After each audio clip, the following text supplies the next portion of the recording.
öyle, davara gitmeyi kimden öğrendim? Ela gözleriyle yüz kırpman ile, sen işmar etme gülüm, kimden öğrendin? Canu, canu, canu, canu. Ela gözleriyle yüz kırpman ile, sen işmar etme gülüm, kimden öğrendin? Canu, canu, canu, canu, gel bana canu. Talaya gidip de tohum ekerek, kara göz üstüne gözlük takarak, kıratın üstünde tetik çekerek, tabanca atmayı gülüm, kimden öğrendin? Nazlıyım, nazlıyım, nazlıyım, nazlıyım. Kıratın üstüne tetik çekerek, tabanca atmayı gülüm, kimden öğrendin? Nazlıyım, nazlıyım, nazlıyım, nazlıyım, gel eli sazlıyım.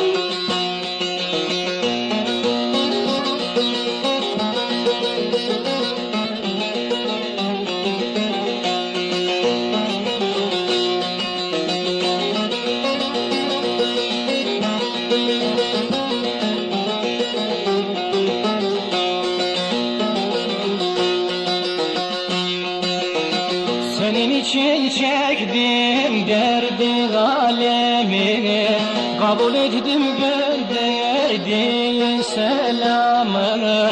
Eline almışsın kurtlu bazanı, Yunan'a gitmeyi gülüm, kimden öğrendin? Canu, canu, canu, canu. Eline almışsın kurtlu gazanı, Yunan'a gitmeyi gülüm, kimden öğrendin? Canu, canu, canu, canu, gel bana canu.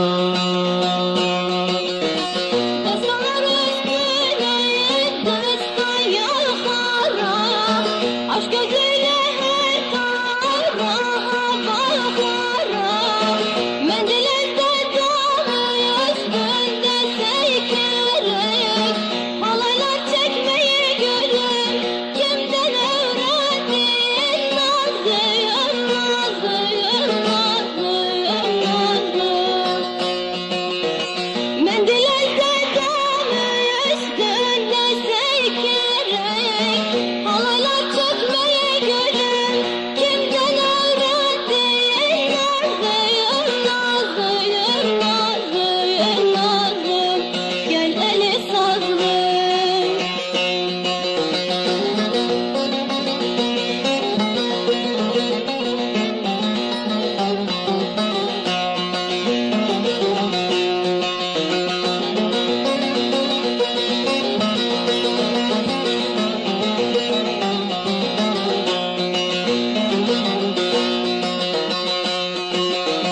Kuşağı sarmışsın ince beline, güzelliğin düşmüş anam köyün diline.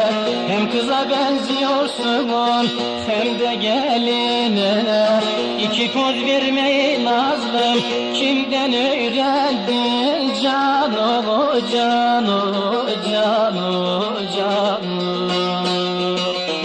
Hem kıza benziyorsun hem de geline, iki poz vermeyi gülüm, kimden